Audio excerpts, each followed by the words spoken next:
¿Dónde está Jesucristo cuando más falta nos hace? Está siempre ahí, en nuestro corazón. Junto a eso nos va a recordar que a nada debemos tener miedo y que su amor nos lleva a constantemente anunciar su evangelio.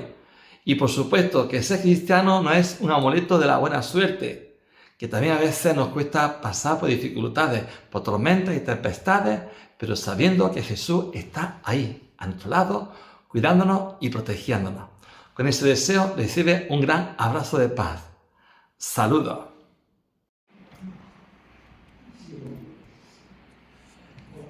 ¿Qué pasa cuando las cosas nos van mal? Surge la pregunta: Señor, ¿te importa mi vida? Señor, ¿dónde está cuando la vida viene con esas turbulencias, la tormenta? Puede ser externa, por ejemplo, la muerte de un ser querido, una enfermedad que la en palo, o interna, puede ser nuestro rencor, nuestro egoísmo, nuestra avaricia. Es que eso provoca que nuestra vida se quede como una especie de túnel, sin luz. Y surge esa pregunta: ¿qué pasa? Es lo que se conoce como el silencio de Dios. Que no es una cosa nuestra. Hasta el propio Jesucristo en la cruz llegó a decir: Dios mío, ¿por qué me has abandonado? Por tanto, la cuestión supone algo profundo como reflexión y nos trae así la palabra de Dios. ¿Qué ocurre al principio? Bueno, sencillamente está Jesucristo con sus apóstoles y deciden ir a la otra orilla. Eso lo hace en una zona, en la parte norte de Israel, que se llama el lago de Tiberíades o el mar de Galilea, donde Jesús conocía a San Pedro, a San Andrés, estaba en Cafarnaúm. Todo ese ambiente era una orilla en la cual Cristo, como digo, se movía normalmente hablando. Decir, vayamos a la otra orilla, pasemos a la otra orilla, supone no solamente un cambio geográfico, que es verdad, está aquí o está en la otra orilla, enfrente. Supone también un cambio psicológico y espiritual. Porque la otra orilla, en tiempos de Jesucristo, lo componía, entre otras cosas, 10 ciudades paganas. Se le conocía por la Decápolis. Deca es 10 y polis, ciudad, 10 ciudades. Por lo tanto, salir de una orilla a la otra era entrar en terreno de red movediza, donde no estaba tan claro el mensaje que iba a comunicar. Eso estaba muy de moda, porque eso sería más o menos salir de nuestra zona de confort. Cristo está junto con sus apóstoles, va a entrar ahora en tierra peligrosa. Y como digo, está en congresos, en mundiales, en encuentros, decir justamente eso, salir de esa zona de confort en la que estamos a gusto. Ya cuando Francisco, recién nombrado Papa, con su estilo tan peculiar, decía, cuando María va deprisa a ayudar a Isabel, decía el Papa: menos sofá y más zapatillas. Veríase también ese encuadre. ¿Qué ocurre entonces? Bueno, pues que ya la primera actitud que me enseña Jesucristo es que también nosotros salgamos de nuestra zona de confort, es decir, salgamos de ese ambiente en el que estamos a gusto para anunciar a Cristo en esos ambientes que quizás sea un poco de arena movediza, como antes comentaba. Pues ¿qué ocurre en ese momento? Pues que Cristo se sube a la barca, como decía San Marcos, y según lo que han estado en Tierra Santa, comenta que lo que le pasa en el Evangelio suele pasar a menudo. Es decir, que de pronto el mar se pone una tormenta terrible, tempestades, y esa barca tan pequeña, esa cáscara de nuez, pues empiezan a entrar agua con el peligro de hundirse y ahogarse en los tripulantes. Eso fue lo que le pasó a los propios apóstoles. Están ellos nerviosos, perdidos, mientras que Jesucristo, fijaos que contraste, está durmiendo en popa, en un cabezal. Y enseguida tiene que escuchar una frase que sería muy dura. Llega un apóstol y dice a Jesucristo: Señor, ¿no te importa que muramos? ¿No te importa que perezcamos? Ese es el silencio de Dios.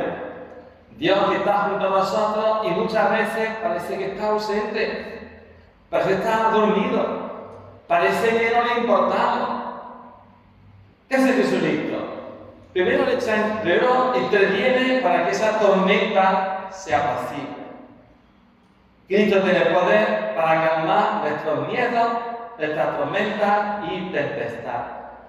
En segundo lugar, le echa en cara pues, justamente esa confianza en Él, que es lo que nos puede pasar a nosotros y que incluso a Él también le pasó con esa frase que antes comentaba: Dios mío, ¿por qué me has abandonado? El silencio de Dios siempre es un interrogante. Cuando las cosas nos van bien, nuestra fe es inmensa. Pero cuando las cosas vienen como esa barca que es nuestra propia vida, que se tambalea, surge ese interrogante, surge esa duda. El San Pablo, ya sé que al principio odiaba a los cristianos, era fariseo, perseguía a muerte a los cristianos, colaboró en la muerte, por ejemplo, de San Esteban. Va a Damasco a los cristianos, se encuentra con Jesucristo resucitado y su vida va a cambiar. Se va a dedicar prácticamente a extender esa noticia: Cristo ha resucitado.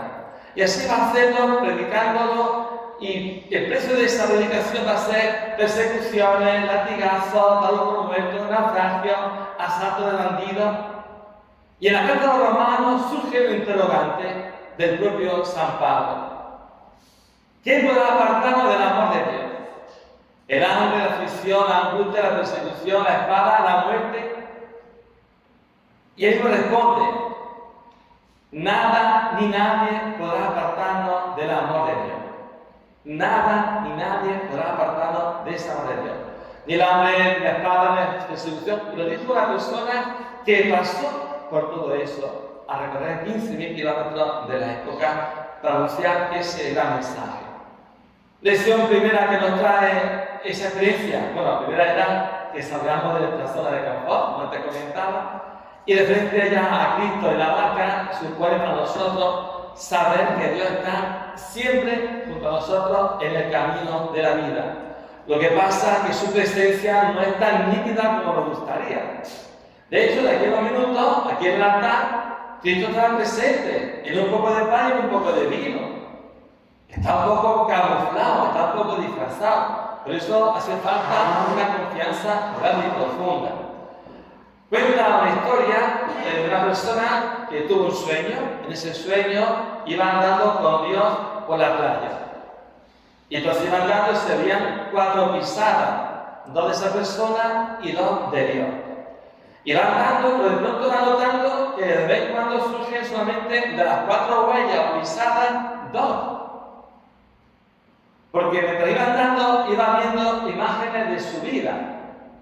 Y justamente cuando venían circunstancias negativas, de sufrimiento, de dificultades, en vez de estas 4 huellas, 4 pisadas, veía la más que 2. Toda la persona dice: pero Señor, dijiste que estás siempre conmigo, y justamente cuando más falta me hace, no está. Y Dios responde: te quiero infinitamente. Cuando tú veías las circunstancias de tu vida tan negativas y veías solamente 2 huellas en la arena, era porque yo te llevaba en brazos. En las dificultades Dios nos lleva en brazos. Lo que pasa es que, como decía antes, a su estilo. Por eso es importante que nosotros en esta ocasión, pues sencillamente acojamos esa confianza de Cristo, sabiendo que nada nosotros somos, y también, como los apóstoles, pues decirle: quiero, Señor, pero aumenta mi fe.